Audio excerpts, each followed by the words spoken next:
السلام عليكم ورحمة الله وبركاته. النهاردة الفيديو بتاعنا عن تخليل الزيتون.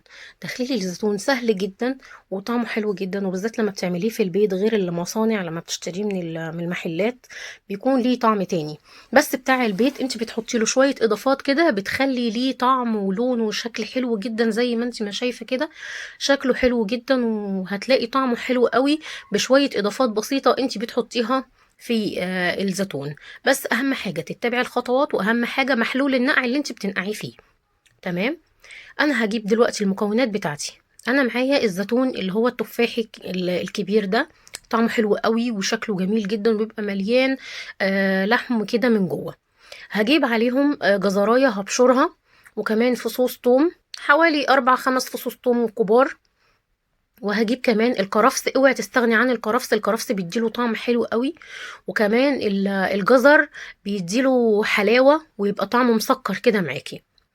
هجيب كمان الليمون ده علشان يشد المرارة منه. هقطع الليمونة 4. جبت كمان معلقة أو معلقتين من العصفر ده برضو بيشد المرارة بتاعة الزيتون. وكمان حبة البركة، هحط له معلقة ونص براحتك على حسب احتياجك انتي. هبتدي ان انا احط معلقة ونص من حبة البركة ومعلقتين من العصفر، وهقلب كل المكونات بتاعتي. لسه ما خلصناش، لسه في شوية اضافات كمان انت هتحطيها. هتجيبي المحلول النقع بقى، هتجيبي مية سخنة وتسيبيها لحد ما تبرد. دي اهم حاجة علشان خاطر ان انت تحافظ لك على الزيتون وما تخلوهوش ان هو يبوظ منك. اهم حاجة المية سخنة وتكون تسيبيها تبرد خالص. بعد كده هتحطي 3 معالق من الملح الصغيرين، او معلقتين ونص ملح كبار. وهتحطي كمان معلقة ونص من الخل، وهتقلبيهم كويس جدا. لو عايزة تحطي سكر حطي، بس انا اكتفيت بسكر الجزر.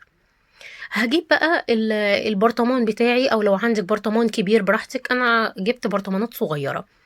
حطيت فيها، عقمتها كويس ومغسولة كويس جدا، وابتديت ان انا احط مكونات الزيتون كلها في في البرطمان. انا هحط الفلفل، عيدان الفلفل بحالها صحيحة، علشان مش عايزاه يكون حراق، عشان احنا مش بنحب الحاجة الحراقة. ففي ناس بتحبها بتكون سبايسي شوية، فبتقطع الفلفل قطع صغيرة، او بتفرمه كمان في المفرمة. فانا هخليه كده صحيح بحاله. الزيتون كمان انا ما كسرتوش، انا الزيتون حطاه صحيح زي ما هو. تمام. وهبتدي ان انا انزل بالمكونات بتاعتي كده كلها في البرطمان بتاعتي، هملى البرطمانات بتاعتي كلها. تمام كده. بعد ما مليت البرطمانات بتاعتي بالشكل الجميل ده، هوريكي شكلها كده بعد ما خلصناها كده اهو. انا كده مليت البرطمانات بتاعتي. انا معايا نص كوبايه من الليمون. ما تعصريش الليمون في الخلاط، الليمون عصريه بالعصاره، ما تخليش الليمون يديله المراره. انا مش عايزه المراره بتاعه الليمون، انا عايزه العصير بتاع الليمون بس. وهبتدي ان انا اعصر الليمون نص كوبايه، وهبتدي ان انا اوزعها على البرطمانات بتاعتي.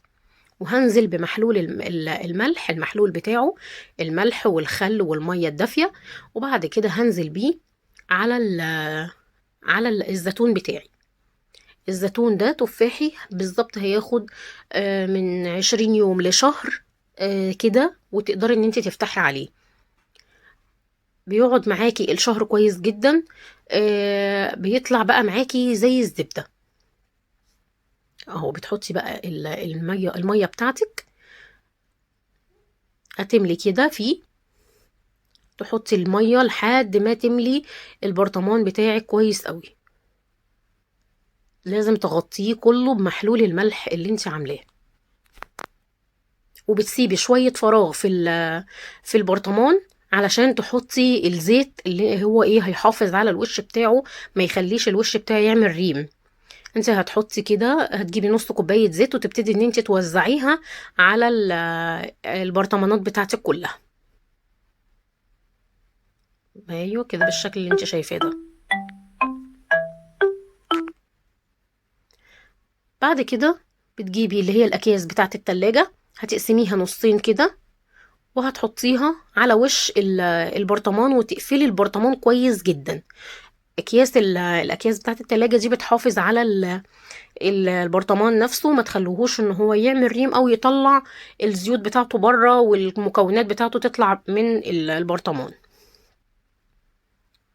بتحافظ على الزيتون نفسه.